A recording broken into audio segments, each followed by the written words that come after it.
Hello दोस्तों, कैसे हो आप सभी लोग। हमें उम्मीद है कि आप सभी लोग ठीक होंगे। तो चलिए आज स्टार्ट करते हैं। केवीएस की नई वैकेंसीज आने वाली है जिसमें बहुत सारी पोस्ट के लिए तो आई थिंक 13,000 प्लस पोस्ट आने वाली है। तो चलिए फटाफट देखते हैं कि उसमें क्या क्या चीज़ें आएंगी। तो जो हम आज टॉपिक कवर करने वाले हैं वो है आपका, जिसमें हम बात करेंगे एज लिमिट के बारे में कि एज लिमिट कितनी होगी उसकी। ठीक है फ्रेंड्स, एज लिमिट और उसका पे स्केल कितना होगा, कितनी सैलरी मिलेगी आपको, एलिजिबिलिटी क्राइटेरिया क्या होगा, कौन कौन से लोग इसको अप्लाई कर सकते हैं, तो वो चीज़ें देखेंगे हम यहाँ पे। सिलेक्शन प्रोसेस क्या होगा, कितने स्टेज में सिलेक्शन होगा और कैसे होगा, सारी चीज़ें हम इसमें कवर करेंगे। कैसे अप्लाई करना है, कब अप्लाई करना है, कहाँ करना है अप्लाई, सारी चीज़ें इसमें कवर होंगी। और उसका रजिस्ट्रेशन डेट, कब से वो फॉर्म अप्लाई किया जाएगा, तो सारी चीज़ें इसमें कवर करेंगे। ठीक है फ्रेंड, अब देखते हैं कि इसमें जो एज लिमिट है, मतलब कितनी एज लिमिट होनी चाहिए। तो देखो जो मेन इसमें जो इम्पोर्टेंट है वो 3 है। जो एक है प्राइमरी टीचर के लिए, पीजीटी के लिए और टीजीटी के लिए। बाकी और सारी चीज़ें को क्राइटेरिया भी मैंने, एज क्राइटेरिया भी मैंने पूरा इसमें दिया है।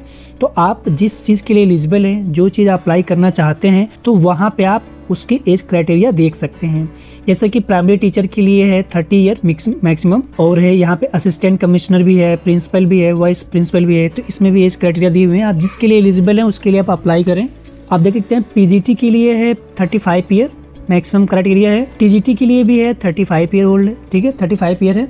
लाइब्रेरियन है, प्राइमरी टीचर है, फाइनेंशियल ऑफिसर। तो इसमें नीचे और भी सारे क्राइटेरिया हैं जिनको आप अप्लाई करना चाहते हैं, तो उनका आप एज क्राइटेरिया ये सब देख सकते हैं टोटल। ठीक है, अब इसमें देखते हैं कि पे स्केल क्या रहेगा, मतलब कितनी सैलरी मिलनी है आपने। तो आप देख सकते हैं कि यहाँ पे प्राइमरी टीचर का जो पे स्केल है, यहाँ पे 6 पे स्केल है। 35,000 से है 1,12,000। ठीक है, ये मिनिमम मैक्सिमम है। आप देख सकते हैं कि यहाँ पे असिस्टेंट कमिश्नर का भी है, प्रिंसिपल का भी है, वाइस प्रिंसिपल का भी है। जो मोस्टली लोग अप्लाई करते हैं पीजीटी के लिए, तो उनका है पे स्केल यहाँ पे 45,000 के लगभग है। 45,000 से स्टार्ट है और 1,42,000 तक मैक्सिमम सैलरी है। ठीक है, ये रेंज है। तो ये जैसा पे लेवल रहेगा उसके हिसाब से सैलरी भी वहाँ पे है। टीजीटी का जो है पे लेवल है वो 7th पे है और यहाँ पे 43,000 के लगभग स्टार्ट सैलरी है इसकी, और मैक्सिमम सेम टू सेम 1,40,000 के लगभग है। जो पीजीटी का टीजीटी का सिमिलर, थोड़ा मोड़ा अब ज़्यादा हो सकता है। तो ये फाइनल डिसाइड होगा जब आपका सिलेक्शन होगा। तो आपको जितनी भी सारी चीज़ें मिलेंगी एज पर द ज्वाइनिंग, तो सारी चीज़ें उसमें मेंशन होती हैं। एक बेसिक आइडिया आपको इसमें। और लाइब्रेरियन के लिए है, प्राइमरी टीचर के लिए है, फाइनेंस ऑफिसर है, असिस्टेंट इंजीनियर है सिविल के लिए, असिस्टेंट सेक्शन ऑफिसर भी है, हिंदी ट्रांसलेटर भी है, और ये स्टेनोग्राफर है, जूनियर सेक्रेटरियल है, जूनियर सीनियर सेक्रेटरियल है। तो इनके भी सैलरी सारे यहाँ पे हमने मेंशन किए हुए हैं। तो आप जिस पोस्ट के लिए अप्लाई करना चाहते हैं आप यहाँ पे चेक कर सकते हैं। जो रिक्वायरमेंट एलिजिबिलिटी क्राइटेरिया क्या है, तो ये हम देख लेते हैं एक बार। तो यहाँ पे आप देख सकते हैं कि आपकी जो एजुकेशनल क्राइटेरिया कितनी होनी चाहिए। तो प्राइमरी टीचर के लिए आप यहाँ पे देख सकते हैं कि senior secondary pass with 2 year diploma in elementary education या बीएड है, बीडीएलएड है, जो भी है, और उसके साथ सीटेड भी होना चाहिए। ठीक है, तो ये चीज़ें आपके लिए इंपॉर्टेंट पॉइंट है जो भी आप प्राइमरी टीचर के लिए अप्लाई कर रहे हैं।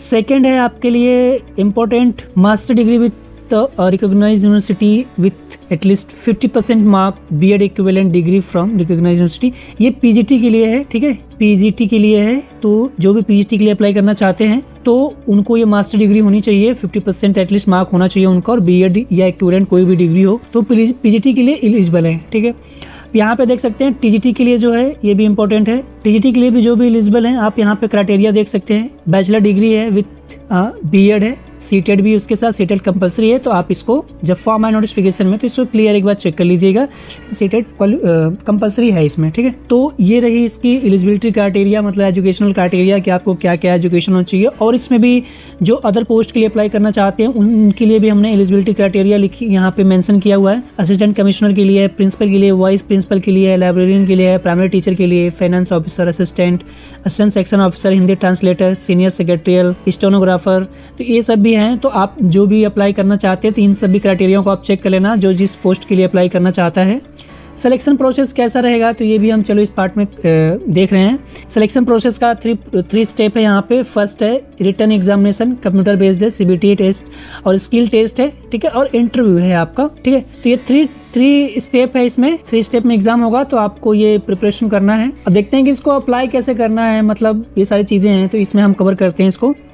जैसे कि eligible candidate are required to apply through the KVS official website. ये इसका देखिए ऑफिशियल वेबसाइट है केवीएस का। तो आप जब भी नोटिफिकेशन इसका अभी तो नोटिफिकेशन आया हुआ है, लेकिन अभी इसका कंफर्मेशन डेट नहीं आया हुआ है। तो आप देख सकते हैं कि अभी आप यहाँ पे अगर आपको अप्लाई करना होगा तो इस वेबसाइट पे जाके आपको यहाँ पे अप्लाई करना है। अब यहाँ पे आपको एक ना देखिए कैंडिडेट के पास एक पर्सनल ईमेल आईडी होनी चाहिए, है ना, वैलिड होनी चाहिए जो, और मोबाइल नंबर होना चाहिए उसका, ठीक है। तो ये दोनों चीज़ें आपको अपनी रखनी है, पर्सनल होनी चाहिए, ठीक है। तो ये आपके पास मैंडेटरी है, इंपॉर्टेंट है, इसको आप दोनों को रखना है। Application in all respective along with the photo copy required document, जो भी मतलब आपका जो डॉक्यूमेंट है, एजुकेशनल डॉक्यूमेंट है, तो यहाँ पे आपको तो वो उसका फोटो कॉपी आपको होना चाहिए आपके पास, ठीक है।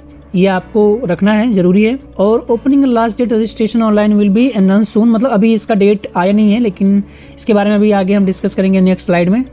देखिए अभी जो रजिस्ट्रेशन डेट की बात जो हम कर रहे थे, तो अभी क्या है कि इसकी जो आधिकारिक सूचना अभी तक जारी नहीं हुई है, जो मैंने बताया था अभी इसका आया नहीं है। लेकिन पिछले रुझानों के आधार पे जब हम प्रो डेटाबेस पे देखेंगे तो अक्टूबर में 2024 में इसका मतलब आया था। तो इस सप्ताह के लास्ट तक उम्मीद है कि मे भी आ सकता है, ठीक है। तो नहीं तो नेक्स्ट मंथ में तो चांसेस हैं कि आ जाए। तो आप अपनी प्रिपरेशन स्टार्ट कीजिए, ये कंफर्म है। Thank you so much watching my video friends.